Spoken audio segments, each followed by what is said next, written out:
Сайн байцгаана уу? Би Оргил байна. Тэгээд өнөөдөр бүгдээрээ Франц хэлнийхээ хичээлийн 5 дугаар анги гэх юм уу 5 дугаар хичээлийг үздэцгээе. Тэгээд юуны өмнө би orgilacademy.com гэдэг вебсайтн дээр ажиллаж байгаа одоохондоо. Гэхдээ 2020 оны 11 сар гэхэд одоохондоо яг өнөөдрийн байдлаар бол байхгүй бах. Тэгэхээр энэ сайтыг шалгаад хэрэггүй. Гэхдээ дараа сард юм уу эсвэл 2021 онд ирээдүйд үзэж байгаа бол энэ сайтн дээр энэ курс болон өшөө олон хэлнүүдийн курс бас тэгээд ганц хэлээр зогсохгүй математик програм гэх мэт зөндөө олон зүйлүүдийг энэ orgilacademy.com гэж сайтн дээр би заах төлөвлөгөөтэй байгаа. За тэгээд тухайн цаг үед нь би хэлэхлээр энэ сайтаас ороод үзэх байх гэж найдаж байна. За бүгдээрээ юу ч гэсэн өмнөх хичээлүүдээр үзсэн хэсгүүдээс сэргээе. Хэцүү гэж яаж хэлдэг вүлээ? Францаар хэцүү гэхийг difficile. Энэ бол хангалттай хэцүү гэж хэлээ. C'est assez difficile. Энэ бол хангалттай хэцүү. Хангалттай гэдэг нь assez. Энэ бол дэндүү амархан. C'est trop facile. Дэндүү гэдэг нь trop эсвэл хэтэрхий гэсэн үг. C'est trop facile. Энэ бол маш чухал. Маш гэдэг нь яаж хэлдэг вүлээ? C'est très important. Маш гэдэг нь très. C'est très important. Энэ бол маш чухал. За шинэ үг орж ирж байна. Donc гэдэг нь тиймээс гэсэн үг. Тэгээд бид нэр одоо яриагаа үргэлжлүүлэхийн тулд нэг зүйлийг тайлбарлачаад одоо нэг зүйлийг хэлчихэд тэрнийг цааш нь үргэлжлүүлж тайлбарлахын тулд donc гэдгийг маш их ашиглаж болно. Тэгэхээр жишээ нь энэ бол дэндүү хэцүү. Тиймээс би чадахгүй гэж яаж хэлэх вэ? Энэ бол дэндүү хэцүү болон би чадахгүй гэдгийг бол бид нар бол хэлж мэднэ. Өмнөх хичээлүүдээр үзсэн байх хэвээр. Тэр хоёроо donc гэдгээр холбоно. Тэгэхээр бүтцэн би чадахгүй энэ бол дэндүү хэцүү гэдэг нь бол монголынхтай бол төстэй байгаа. C'est trop difficile, donc je ne peux pas. C'est trop difficile, donc je ne peux pas. За идэх гэдгийг санаж байна уу? Manger. Идэх. Je mange гэвэл би идэж байна гэсэн үг. Түрүүний manger гэдэг одоо үг маань ингэж хуурж байна. Би гэдэг дээр mange болоод сүүлийн айг нь байхгүй болно. Тэгэхээр je mange. Би идэж байна. За би одоо юу мэдэж байна гэж хэлээ. Тэхийн тулд мэдээж цаг хугацаа хамгийн сүүлд нь орж ирнэ. Тэгээд юм гэдэг нь болохоор бид нар ямар нэг юм гэж хэлж болно. Quelque chose гэж үг байгаа тийм ээ. Тэгэхээр би юм мэдэж байна. Би идэж байна. Ямар нэг юм одоо. Je mange quelque chose maintenant. Je mange quelque chose maintenant. Би идэж байна юм одоо. Би одоо юм мэдэж байна. Тиймээс би тантай ярьж чадахгүй. Тэгэхээр энэ хоёр өгүүлбэрийг түрүүний сурсан тиймээс гэдгээр холбоё. Тэгэхээр бүтцийн хувьд би тантай ярьж чадахгүй гэж хэлэхийн тулд би чадахгүй ярьж тантай.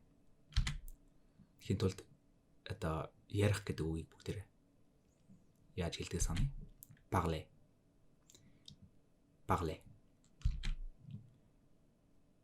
Je mange quelque chose maintenant, donc je ne peux pas parler avec vous.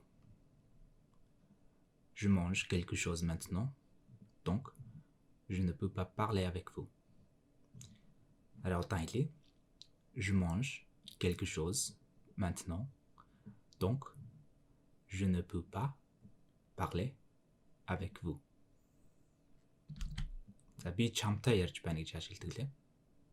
Тэгэхээр би ярьж байна чамтай. Тэгээд тай гэдэг даавар нь тустай үг болж өмнө нь орно. Тэгэхээр je parle avec toi. Гэхдээ энэс арай өөр арга бий. Бид нар өмнө нь avec toi гэдгийг ашиглаж хэлж сурсан. Гэхдээ энэс арай илүү өргөн хэрэглэгддэг бас илүү амархан бөгөөд одоо монгол хэлтэй төстэй арга бий. Тэр нь болохоор je te parle. Бүтцийн хувьд монголтой адилхан би чамтай ярьж байна. Тэгэхээр энийг бүгдээр одоо бас илүү их өргөн хэрэглэж сурах хэрэгтэй. Тэгэхээр би тантай ярьж байна гэдэг саяны одоо бүтцээр саяны аргаар яаж хэлэх вэ? Тэгэхээр би та ярьж байна гэж хэлнэ. Je vous parle. Je vous parle. Je vous parle. Aimer. Aimer гэдэг нь дурлах эсвэл хайрлах гэсэн үг. Дуудлагын хувьд одоо Монголын эмээ гэдэгтэй төстэй гэхдээ арай өөр. Тэгээ сүүлийн аа үсгийг дуудахгүй. Тэгэхээр aimer. Энэ үсэг нь одоо энэ үг нь би гэдэг үгэн дээр j'aime болж хуурна. Aime гэж одоо сүүлийн аа нь байхгүй болоод aime болж хуурна. Тэгээд je гэдэгтэй холбогдоод апостроф аваад j'aime. Би хайртай. Тэгэхээр би чамд хайртай гэж яаж хэлэх вэ? Түрүүний одоо би чамтай ярьж байна гэдэг одоо шинээр сурсан бүтцээ ашиглаад одоо би чи хайртай. Эсвэл би чамд хайртай гэдэг Монголтой адилхан бүтцтэйгээр хэлнэ. Тэгэхээр je t'aime. Энэ үгийг бол ер нь бол Францаар би чамд хайртай гэж зөндөө олон хүмүүс хэлж мэддэг байх. Гэхдээ яг бүтцийн хувьд задлах юм бол Монголтой бас төстэй. Би чамд хайртай. Тэгээ энэ чамд гэдгийн т гэдэг үг нь ихшгээр төгсөөд дараагийн үг нь ихшгээр эхэлж байгаа учраас апостроф аваад хоорондоо холбогдож байгаа. Тэгэхээр je t'aime. Je t'aime. Би чамд хайртай. Je t'aime. За бүгдээрээ aussi гэж үг сурцгаая. Aussi. Энэ одоо ч бас гэсэн үг. Би ч бас, чи ч бас, тэр ч бас тийм. Тэгэхээр би ч бас чамд хайртай гэж хэлье. Тэгээд саяны aussi гэдэг үг нь ер нь бол одоо сүулт нь орж ирдэг. Одоо Монголд бол би ч бас чамд хайртай гэж хэлж байхад Францаар хэлэх юм бол би чамд хайртай ч бас. Одоо монголоор яг тэгж хэлвэл жоохон ойлгогдохгүй байх. Гэхдээ Францаар бол тэгж хэлнэ. Тэр нь би ч бас чамд хайртай гэсэн. Je t'aime aussi. Je t'aime aussi. Je t'aime aussi. Би ч бас чамд хайртай. Mon amour гэж үг сурцгаая бүгдээр. Энэ нь одоо хайрт минь гэсэн үг. Гэхдээ шууд орчуулах юм бол mon гэдэг нь одоо миний, amour гэдэг нь хайр. Тэгэхээр миний хайр гэсэн үг. Тэгээ бүгдээрээ саяныхыг ашиглаад je t'aime aussi mon amour гэж хэлж бас болно. Би ч бас чамд хайртай. Хайрт минь. Je t'aime aussi mon amour. Je t'aime aussi mon amour. Чи надад хайртай гэж яаж хэлэх вэ? Төрөний бүтцийг ашиглаад бас Монголтай адилхан дараалалаар хэлнэ. Tu m'aimes. Tu гэдэг нь одоо чи байгаа тийм. Тэгэхээр me гэдэг нь одоо би болно эсвэл надад. Тэгээ тэр нь гişгээр төгсөөд бас гişгээр эхэлж байгаа учраас яг je t'aime гэдэгтэй адилхан бас ингээд холбогдно. Тэгэхээр tu m'aimes. Ганцхан чи хайртай гэх юм бол одоо энэ m үсэг нь одоо байхгүйгээр tu aimes болно. Тэгээ энэ сүүлдээ s үсгний сүүлд нь залгагдаж орно. Тэгэхээр төрний m гэдэг үг нь tu-гийн араас s үсэг залгагдаж одоо хуурдаг. je-гийн араас дан тэ үсгээр төгсөж байгаа. Тэгэхээр дуудлагын хувьд бол яг адилхан. Tu m'aimes. Tu m'aimes. Тэгээ энэ m гэдэг үг нь одоо дуудлагын хувьд адилхан гэсэн үг. За одоо энэ aussi гэдэг үгийг бүгдээр ашиглаад би ч бас гэж хэлэх юм бол moi aussi. Moi гэдэг үгийг бид нэр сурсан байгаа.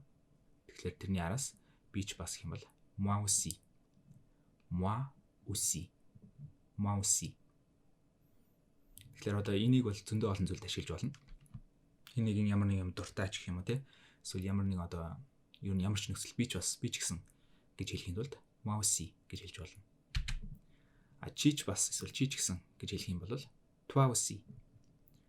Toi aussi. Toi aussi. Эсвэл та ч бас гэх юм бол vous aussi. Vous aussi. Та ч бас. За ямар нэг юмтай байхыг бүтэр яаж хэлдэг лээ? Одоо орших нэгэнд ямар нэгэн зүйл оршихыг avoir гэж хэлдэг. Тэгэхээр одоо надад би гэдгийг бүгдээр өмнө сурсан. Саяны avoir гэдэг үг яаж хуурдаг вэ? J'ai. Avoir гэдэг үг нь болж хуурдаг. Тэгээд би гэдэг үгтэй залгагдаад j'ai. Надад би эсвэл надад байгаа гэсэн үг. Чамд би эсвэл чамд байгаа гэдгийг яаж хэлэх вэ? бид нэр өмнө энэ хоёрыг бас хооронд нь холбож хэлсэн. Тэр нь бол бас яг буруу бол биш. Гэхдээ ихэнх хүмүүс ихэнхч яг нь ер нь бол маш түгээмлэр хүмүүс тэгж ярьдаг. Энийг хооронд нь холбоод та гэж ярьдаг. Гэхдээ бас яг одоо аль бие усарч гэх юм уу те. Илүү зөв яриг бол tu a. Энэ бол чамд би гэсэн үг. Тэгэхээр аль аль нэг нь одоо сурсан дээр tu a чамд би.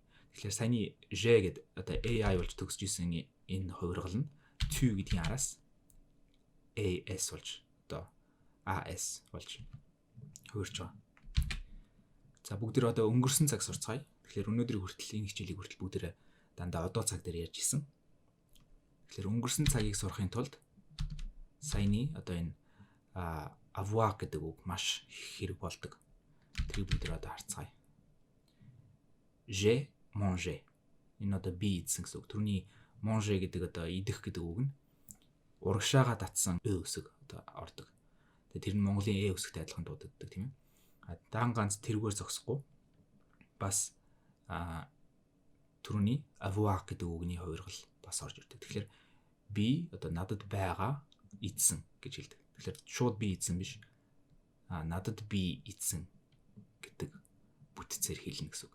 Тэгэхээр j'ai mangé. Энийг бол дан ганц эг нь хэлэхгүйгээр je mange гэж хэлж болохгүй. Тэгэхээр j'ai mangé. Надад байгаа идсэн гэж. Өнгөрсөн цаг дээр би идсэн гэж хэлнэ. Чи идсэн гэж хэлвэл яаж хэлэх вэ? Чамд байгаа идсэн гэж хэлнэ. Тэгэхээр tu as mangé. Тийм учраас би одоо энэ идсэн гэдэг энэ өнгөрсөн цагийн дагаврыг энэ тэгээд апострофын хоёрыг одоо биш акцент одоо урагшаага юутай акценттай эусиг хооронд нь бас адилхан өнгөөр холбосон байна. За танд би эсвэл танд байгаагийг vous avez. Тэгэхээр та идсэн гэвэл яаж хэлэх вэ?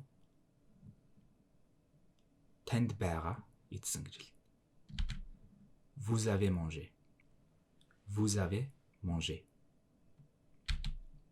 Тэр бүгдээ та ямар нэг юм идсэн гэж хэлье. Тэхийн тулд ямар нэг юм гэдэг нь идсэнгийн дараагаас орж ирнэ. Тэгэхээр та идсэн ямар нэг юм. Vous avez mangé quelque chose. Vous avez mangé quelque chose. Хэрвээ санаж байгаа бол одоо араас нэг шиг орж ирэхээр энэ гээгүүлэгч дуудагдана. Тэгээд дуудагдахдаа дараагийн үгийн нэг хэсэг юм шиг дуудагдана. Vous avez биш. Vous avez. Тэгээд vous avez mangé quelque chose. Тэгэхээр саяны үгийг асуулт болгож хувиргая. Та ямар нэг юм идсэн үү гэж. Тэгэхээр би өмнө одоо хэлж исэн асуух олон хувилбарууд байдаг. Тэгэхээр тэр хувилбаруудыг одоо бүгдээрээ харцгаая. Бид нэр өмнөх хичээлүүдээр бол хоёр хувилбарыг нь сурсан баг. Одоо тэр хувилбаруудын хамгийн ихнийх нь бол энэ байна. Est-ce que vous avez mangé quelque chose? Тэгэхээр энэ est-ce que гэдгийг авна. Тэгэхээр одоо асуулт болно. Тэгэхээр est-ce que vous avez mangé quelque chose? Est-ce que vous avez mangé quelque chose? Асуулт удаанаар est-ce que vous avez mangé quelque chose? Тэгэхээр хурд хэлвэл est-ce que vous avez mangé quelque chose? Та ямар нэг юм идсэн үү? Дараагийн хувилбар нь зүгээр л яг асуулт биш юм шиг зүгээр хэлж одоо өгүүлбэрээ хэлж байгаа юм шиг. Гэхдээ өргөлттэйгээр асууна. Хоолойндоо өнгөндөө. Vous avez mangé quelque chose? гэж бас асууж болно. Тэгэхдээ дараагийн хувилбар нь бид нэр одоо сураагүй хувилбар байгаа. Энэ хувилбар нь болохоор vous болон avez одоо танд байгаа гэдэг хоёр үгийг хооронд нь одоо байрын сольж хэлнэ гэсэн үг. Энэ нь болохоор одоо англи төрлийн асуулт асуух аргатай төстэй юм уу? Тэгэхээр vous avez-vous болно. Avez-vous mangé quelque chose? Avez-vous mangé quelque chose? Та ямар нэг юм идсэн үү? Тэгэхээр энэ гурван хувилбарыг дахиад нэгээр нь харцгаая. Est-ce que vous avez mangé quelque chose? Vous avez mangé quelque chose? Avez-vous mangé quelque chose? Бүгдээр яг адилхан асуулт. За өнгөрсөн цагийг бүгдээр сурсан юм чинь сая сурсан өгүүлбэрүүдээс ашиглая. Тэгэхээр одоо би хайртай гэдэг үгийг би хайрлсан гэж өнгөрсөн цаг дээр яаж хэлэх вэ? J'ai aimé. Түрүүнийх шиг акценттэй одоо аваад надад байгаа хайрлсан. Гэхдээ энэ би хайрлсан гэсэн үг. J'ai aimé. Тэгэхээр би чамайг хайрлсан эсвэл одоо би чамд хайртай байсан гэж яаж хэлэх вэ? Je t'ai aimé. Түрүүний je t'aime гэдэг энэ т гэдэг үгтэй m гэдэг үг нь одоо апостроф авч холбогдож исэн бол одоо буюу байгаа гэдэг үг нь т гэдэг одоо чамд гэдэг үгтэй холбогдож орж ирж байна. Тэгээд эмэ гэдэг нь тустай. Тэгэхээр би чамд хайртай байсан. Бүтцийн хувьд би чамд одоо байгаа эсвэл одоо байсан хайрлсан гэсэн дараалалаар орж ирж байна. Би чамд байсан хайрлсан эсвэл би чамд байгаа хайрлсан. Je t'ai aimé. За чи надад хайртай юу гэж бүгд асууя. Тэгэхээр яаж асуух вэ?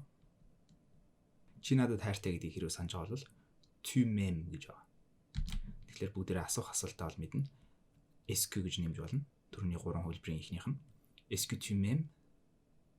Est-ce que tu m'aimes? Чи надад хайртай юу? Тэгэхээр энэ асуултанд хариулвал би чамд хайртай байсан гэж хэлье. Түрүүний үгийг дахиад хэлье. Je t'ai aimé.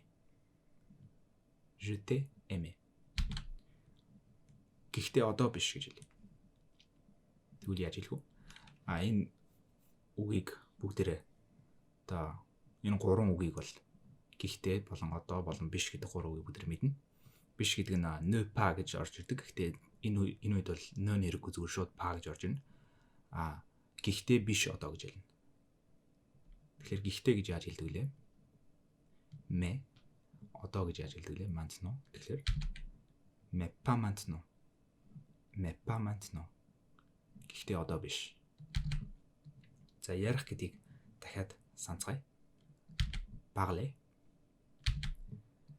Би ярьсан гэвэл j'ai parlé. J'ai parlé. Энэ нь одоо дуудлагын хувьд энэ акценттэй одоо өнгөрсөн цагийн parler нь түрүүний одоо энэ одоо ярих гэдэг одоо инфинитивтэй бас адилхан дуудагдана. Гэхдээ бичгэд өөр. Энэ нь а-гаар төгсөн, нөгөөх нь болохоор акценттэй гэр төгсөн. Гэхдээ энийг бол одоо өнгөрсөн цаг гэдгийг нь ярианаас сонсоод ойлгохын тулд энэ j'ai гэдгийг нь сонсоод ойлгох байх. J'ai parlé. Одоо цаг дээр л je parle гэдэг энэ avoir орж ирэхгүй. Je parle. Өнгөрсөн цаг дээр j'ai parlé. Би ярьсан. J'ai parlé. Би чамтай ярьсан гэж хэлье. Тэхийн тулд бүгд саяны одоо анх сурж исэн avec toi гэдгийг ашиглаад j'ai parlé avec toi гэж хэлнэ. Эсвэл нөгөө аргаараа бас хэлж болно. Тэр нь болохоор одоо je t'ai parlé гэж хэлж бас болно. Би өчигдөр чамтай ярьсан гэж хэлье. Тэхийн тулд бүгдээрээ санаж байгаа өчигдөр гэдэг үгийг бүгдээрээ сурж амжаа гэж магадгүй. Тэгэхээр hier гэж үг байгаа. Дараагийн утсан дээр харагдах байх. Hier. Тэгэхээр би чамтай ярьсан. Эсвэл би ярьсан чамтай өчигдөр. J'ai parlé avec toi hier. Hier гэдэг нь одоо энэ аш үсгээр эхэлсэн үг байгаа. Тэгэхээр Францад ер нь бол одоо энэ аш үсгээр альва үг эхлэх юм бол бараг дууддаг. Оронд нь одоо hier биш hier болж дуудагдана. Тэгэхээр j'ai parlé avec toi hier. Эсвэл нөгөө аргаараа je t'ai parlé hier. Энэ нөгөө арга. Je t'ai parlé hier. Эсвэл j'ai parlé avec toi hier. Хоёулаа адилхан би өчигдөр чамтай ярьсан гэсэн үг. Je t'ai parlé hier. Өчигдөр гэдэг нь hier. За. Ингээд өнөөдөр боллоо гэж хэлхийн тулд бид өнөөдөр хангалттай гэж үг сурч ирсэн. Одоо өнөөдөртэй хангалттай. Тэр нь болохоор c'est assez pour aujourd'hui гэж хэлж ирсэн. Өнөөдөр болохоор tout гэдэг бас шинэ үгийг ашиглаж хэлж болно. Тэр нь болохоор бүх зүйл эсвэл бүгд гэсэн үг. Энэ орчуулах юм бол одоо энэ бол өнөөдөртөө бүх зүйл байлаа гэж одоо би хэлж байгаа жоохон утгагүй сонсогдож магадгүй. А гэхдээ Францаар бол ер нь бол ихэвчлэн хэрэглэгддэг. Тэгэхээр c'est tout pour aujourd'hui. C'est tout гэж айгүй хэлдэг хүмүүс. Тэр нь одоо орсоор бол все гэдэг шиг. Одоо энэ бол бүгд ингээд дууслаа ч гэдэм үү те. Одоо ингээд эцэст нь үрж ийн гэж хэлж бас ойлгож болно. C'est tout pour aujourd'hui. C'est tout pour aujourd'hui. Тэгээд merci beaucoup et bonne chance. Bonne chance. Гэдэг нь Т хоёр үсэг нийлээд бас гэдэг бас үг. Бүгдээрээ сурах. Энэ бол маш хэрэгтэй үг. Хэрэглэгдэнэ. Тэгээд дараагийн курсуудад тэгж яагаад оруулахаар бүгдээрээ ашиглах бах. Тэгээд одоохондоо маш их баярлалаа. Bon chance гэдэг нь амжилт хүсье. Гэхдээ энэ бол сайн шанс, одоо сайн аз завшаан гэсэн үг. Тэгээд бэлэн болохоор orgilacademy.com гэж орж үзээрэй. Одоохондоо л бэлэн биш байгаа. Бэлэн болохоор нь мэдэгдэнэ. Тэгээд энэ хүртэл үзсэнд баярлалаа. Тэгээд дараагийн хичээл хүртлээ энэ эхний 1-5 дугаар хичээлүүдээ маш сайн давтаж үзээрэй. Тэгээд амжилт хүсье. Bonne chance. Merci beaucoup.